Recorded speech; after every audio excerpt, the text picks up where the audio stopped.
Hello friends, rapid gentle permanent homeopathy में आपका बहुत बहुत स्वागत है। चलिए तो आज हम बात करने वाले हैं वेरिकोज वेन के बारे में। वेरिकोज वेन का मतलब होता है जो हमारी ब्लड वेन्स होती है। देखिए, दो तरह की ब्लड वेसल्स होती है, एक होता है आर्टरी और एक होता है वेन्स। जो हमारी आर्टरीज होती है वो हमारे हार्ट से प्यूरिफाइड ब्लड को लेकर हमारी बॉडी के अदर ऑर्गन्स तक पहुंचाती है, जिनमें अच्छा साफ ब्लड जाता है, ठीक है, ऑक्सीजनेटेड। और जो हमारी वेन्स होती है वो हमारी बॉडी के सारे ऑर्गन्स से जो अनप्यूरिफाइड और बिना ऑक्सीजन वाला ब्लड होता है उसे लेकर के हमारे हार्ट के पास पहुंचाती है, उसे प्यूरिफाई करने के लिए, ठीक है। तो जो आर्टरीज होती है वो डीप सीटेड होती है, मतलब बॉडी के अंदर अंदर वाले पार्ट्स में पाई जाती है। और जो वेन्स होती है जो डीऑक्सीजनेटेड ब्लड लेके जाती है वो सुपरफिशियल पाई जाती है, ठीक है, हमारे स्किन के कांटेक्ट में होती है। तो जब हमें वेरिकोज वेन होता है तो उसमें जो हमारी वेन्स होती है जिनमें डीऑक्सीजनेटेड ब्लड होता है वो उनमें बहुत ज़्यादा स्वेलिंग हो जाती है और उनमें ब्लड इकट्ठा होना स्टार्ट हो जाता है। जब बॉडी के किसी ऑर्गन से हार्ट के पास में ब्लड लेके जाना होता है तो एंटी ग्रेविटेशनल एक फोर्स लगाना पड़ता है जिसकी वजह से कोई चीज़ ऊपर की तरफ जाती है, ठीक है।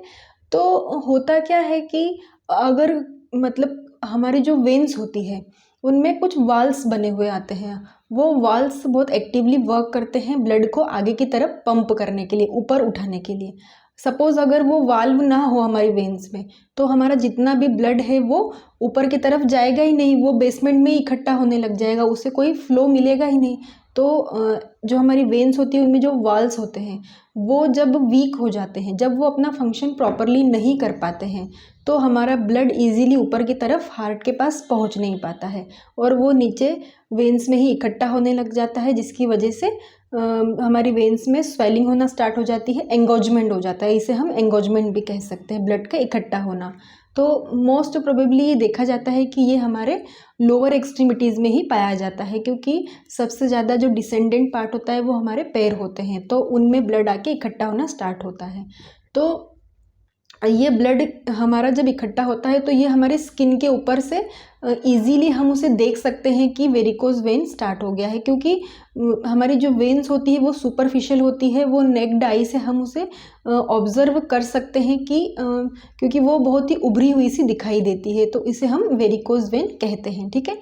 तो इसके कारण क्या हो सकते हैं, या तो वेन्स में कोई इंजरी हुई हो, कोई ट्रॉमा हुआ हो, या फिर कोई अल्सरेशन हो गया हो, या वाल्व ठीक से अपना काम नहीं कर रहे हो, ब्लड ठीक से ऊपर की तरफ नहीं जा पा रहा हो, बहुत ज़्यादा ब्लड इकट्ठा होना स्टार्ट हो गया हो, किसी को डायबिटीज़ की वजह से भी वेरिकोज वेन्स होना स्टार्ट हो जाता है। बहुत सारे लोग हेवी वेट होते हैं, ओबेस होते हैं, तो ओबेसिटी वाले लोगों में भी वेरिकोज वेन जल्दी आसानी से डेवलप हो जाती है। प्रेगनेंसी में भी बहुत सारे लोगों को वेरिकोज वेन हो जाती है, क्योंकि लोअर एक्सट्रीमिटीज़ के ऊपर बहुत ज़्यादा प्रेशर पड़ता है उस वजह से, ठीक है। तो ये सारे इसके कारण हो सकते हैं। अगर हम इसके सिम्टम्स देखें तो हम ऑब्जर्व कर सकते हैं कि वेरिकोज वेन है कैसे।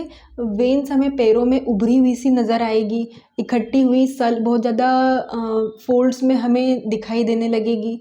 लेग्स में जो ब्लड वेसल्स का कलर है वो भी चेंज मिलेगा, डार्क रेडिश टाइप का मिलेगा, पर्पलिश डार्क ब्लैकिश टाइप का कलर मिलेगा देखने को, एकाइमोसिस टाइप स्किन का टेक्सचर देखने को मिलेगा, बहुत ज़्यादा पेन दिखाई देगा, बहुत ज़्यादा इचिंग प्रेजेंट होगी, बर्निंग प्रेजेंट होगी।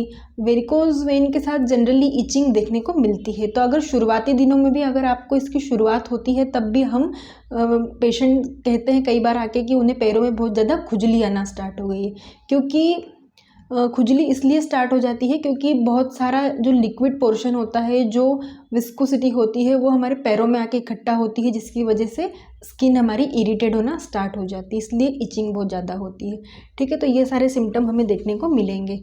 तो अगर हम इसका मैनेजमेंट कैसे कर सकते हैं, पेशेंट को सबसे ज़्यादा तो कंप्लीट रेस्ट करना चाहिए।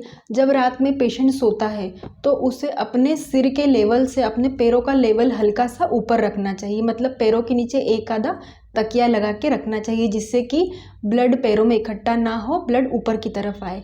और जब पेशेंट बैठता है या लेटने की कोशिश करता है तो उस वक्त उसे अपने पैरों को हल्का सा ऊपर की तरफ रखना चाहिए, चाहे स्टूल कुर्सी के ऊपर, मतलब उसे पैरों को लटका कर नहीं बैठना है, क्योंकि ब्लड उसका इकट्ठा हो जाएगा अगर वो पैरों को लटका के बैठेगा तो, ठीक है।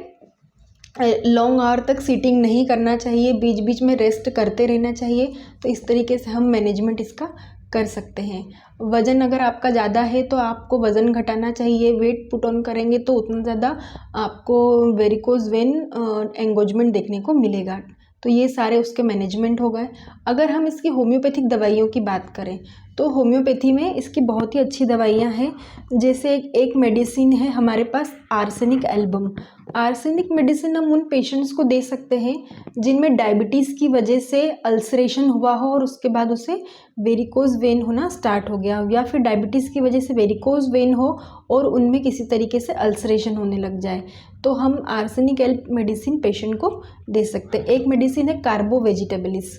कार्बोवेज मेडिसिन हम पेशेंट को तब देते हैं जब उसे वेरिकोज वेन के साथ अल्सर्स हों, साथ ही उनका कलर बहुत ही डार्किश टाइप का हो, बहुत ही फिल्दी सा लुक दिखाई दे, बहुत ही घाव जैसा बन जाए उसके पैरों में और बहुत ही नंबनेस सी फील हो, तब हम पेशेंट को कार्बोवेज मेडिसिन प्रिस्क्राइब कर सकते हैं।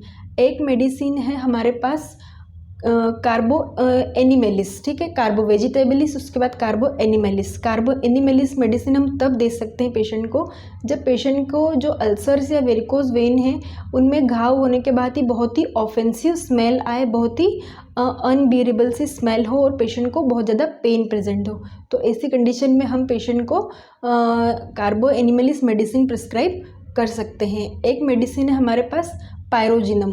पायरोजिनम मेडिसिन हम पेशेंट को तब प्रिस्क्राइब करेंगे जब पेशेंट को वेरिकोज वेन के साथ बहुत ज़्यादा पसीना आता हो, उसकी बॉडी में से बहुत ही गंदी सी स्मेल आती हो, बार बार उसे बॉइल्स होने की टेंडेंसी हो, तो ये सारी मेडिसिन हम पेशेंट को प्रिस्क्राइब कर सकते हैं। एक मेडिसिन है एंथ्रासिनम।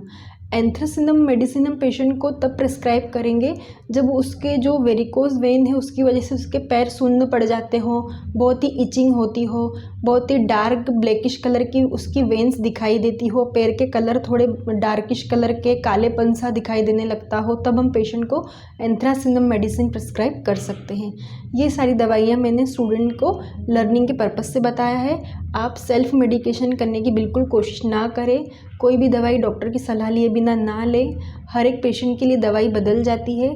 और अगर आपको हमारे वीडियोस अच्छे लगते हों तो आप जल्दी जल्दी से हमारे चैनल को लाइक करें, शेयर करें, सब्सक्राइब करें, बेल आइकन प्रेस करें ताकि लोगों को होम्योपैथी के बारे में पता चल सके और हम अच्छे अच्छे वीडियोस लाते रहेंगे। अगर आपको कोई समस्या है, कोई बीमारी है तो आप उसके बारे में हमें कमेंट बॉक्स में बता सकते हैं, हम उसके ऊपर आपके लिए एक वीडियो बना के भेज सकते हैं।